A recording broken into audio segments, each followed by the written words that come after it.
You've made the decision on your photo scanner and you have your brand new Epson Perfection V600 scanner. But how should you use it? Well, let me walk you through how to use your Epson V600. Hi, I'm Amanda Littlecott, the Photo Organiser, and I'm all about helping you preserve and share your precious photo and video memories without getting overwhelmed. If you're looking to rediscover life's special moments and protect them for future generations, then be sure to subscribe and click that little bell to be notified every time I release a new video. I am all about digitizing your photos as a great way to be able to share and save your precious printed photos. Getting a photo-specific scanner is a step in the right direction, and the Epson Perfection V600 is a great option. But unless you use it right, it is not going to give you the results that you want. But first, if you want the lowdown on all things photo scanner, then check out my other video where I talk you through your photo scanning options in the link above. What is the Epson Perfection V600? Epson Perfection V600 is a flatbed A4 photo digitizer. It can do printed photos, negatives, and slides. Essentially, you add some images to be scanned, press go, and you have a digital photo. But obviously, it's a little bit more than that. You need to make sure that your settings are correct before you press the go button. Setting it up. When it comes to software to use with your V600, there are some non-Epson options out there, but I would highly recommend using the Epson-specific software, Epson Scan 2. Once you have the software installed, to connect the scanner to your computer, simply use the USB cable provided. However, if you have a computer with only USB-C connections, you are going to need a converter to be able to use the cable they give you. Scanning your photos. Before you go anywhere near a scanner, no doubt your photos have been kept in a dusty box, in a dusty attic, or a dusty cupboard, or a dusty basement. So you need to get your photos ready for scanning with a bit of cleaning. If you want to know how to prepare your photos for scanning, then check out my other video on how to prepare your photos for scanning through the link above. Settings for scanning photos. So your photos are ready for scanning, but we need to make sure the settings in the software are going to give us our best digital image. So here are the settings that I like to use in the Epson Scan 2 software. You can just use the scan setting option and select photo, but I don't like the settings they give, so I am going to do my own. So under mode, select photo mode. For document source, select scanner glass and document type reflective. For image type, go for 48 color bit to get the best colors. Even if the photo is black and white, it will give you a richer color. Then for resolution, select 600 dpi or dots per inch. For scanning quality, go as high as it will take a little bit longer, but you will get the best quality. Now click on the advanced settings. Now here you might have to try a few things to see what works for you, but what I tend to use is for unsharp mask as off, but sometimes I have it as low. This changes the image contrast along with the edge of the objects in the photo, and I'm not always happy with the results. For color restoration, this is the area I test with each batch of photos. I usually do a bit of a test, see with it on and off, and see what I prefer, as I can sometimes find the restoration leans a little heavy on the green, so it gets a bit overpowering. For backlight correction, I keep this off. It removes shadows from photos that have too much background light, and I've never liked the results. Descreening stays off for photos as it removes the brittle pattern that might appear in subtly changed image areas, such as skin tones, but this option improves results mostly when scanning with magazines or newspapers, hence why I keep it off for photos. Then dust removal, I go between low and medium. As with old photos, some of the dust is part of the actual photo, so I kind of like to keep some of the look and feel of the old photo, but the choice is yours. For the bottom area, the image format should be TIFF, as this is an uncompressed file that will keep all of the detail. They are larger files, but it does mean you can keep all the detail to edit in your favorite image editing software. And then if you want a smaller file ready to share later, you can just convert them to JPEGs. For the file names, it's up to you. But I take out the date stuff as it means nothing, and I just put the name I want and a sequence. For folder, obviously, pick where you want the file to be saved. Scanning the photos. With all our settings ready, we are now ready to do some scanning. You can put more than one photo into the screen at a time, just make sure there is a gap between them. Once your images are all ready, hit the preview button to see a preview of what you're about to scan. When you have your preview, you now have a couple of options. The first option is to tick the thumbnail box in the top left-hand corner, and the scanner will automatically crop your photos, and it does a pretty decent job. If you are happy with the thumbnail selections, select the thumbnails you want to scan and press scan.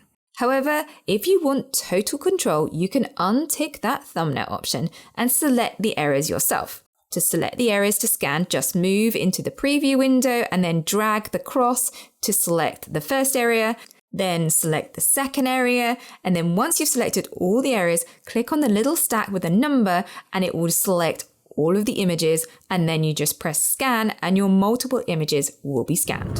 If you're doing a lot of scanning, I would make sure that you clean the glass of the scanner every so often between scanning batches with a microfiber cloth. Or if there is a lot of dust and dirt involved, then you can use a soft cloth and some glasses cleaner to give it a really good clean. Scanning negatives and slides. To scan negatives or slides, you first need to remove the document mat from the scanner cover. This uncovers the funky transparency unit window so that your scanner can use it to scan your film or negatives. To remove the scanner cover, gently slide up the document mat to remove it. Before you crack on with your slides or negatives, it's worth giving the unit a quick clean with a soft cloth to get rid of any dust or dirt. Scanning negatives. Before you scan your negatives, it's always a good idea, similar to photos, to give them a bit of a clean and prepare them. So the best thing to do is to take them out of that little sleeve while you're wearing gloves to protect them from the oils in your hands, and give them a little gentle wipe with a microfiber cloth. Loading negatives. To load up the negatives, get the negatives and slide frame that you need. So there is a 35mm or what they call medium. To load the negatives, open the cover of the film strip holder that you want to use. Slide 1 or 2 film strips all the way into the film holder with the shiny base slide facing down. Your images and any wording on the film strip should appear backwards on the side that faces up. You'll notice that I'm using gloves as negatives are very delicate and we don't want any of our fingerprints or oils from our fingers to damage the negatives. Then you just need to close the cover, press it down until you hear a click, and then press down the edges to make sure everything is secure. To place the film holder in the scanner, make it so that the letter A lines up with the scanner lines letter A of your negative holder if you're using the 35mm, or for medium negatives, it's the letter B and the letter B. Close the lid and now you are good to go with your scanning. But first, the settings. Settings for scanning negatives. The settings for scanning negatives are naturally going to be a little bit different than for photos. But firstly, the mode needs to be photo mode, but then for document source, select transparency unit. Under type, select the type of negative you have, so whether it's color or black and white. For the image type, go for 48-bit color for the best color results. And for resolution, this time we're going to go for 1200 dpi, as the original is kind of small being a negative, so we need to get the most out of that detail. And so we get the best quality image as it's enlarged. For scanning quality, go for high. Then over on advanced settings, I tend to keep unsharp mask off, color restoration, do a few tests again and decide whether I want it with or without.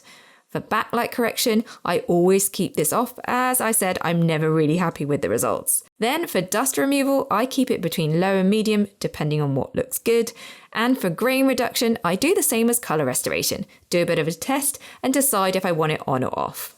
For the image format, like my photo scans, I always go for TIFF as it's uncompressed, and then you just need to decide on your file name option and the folder where you want to save it, and now we are ready to scan.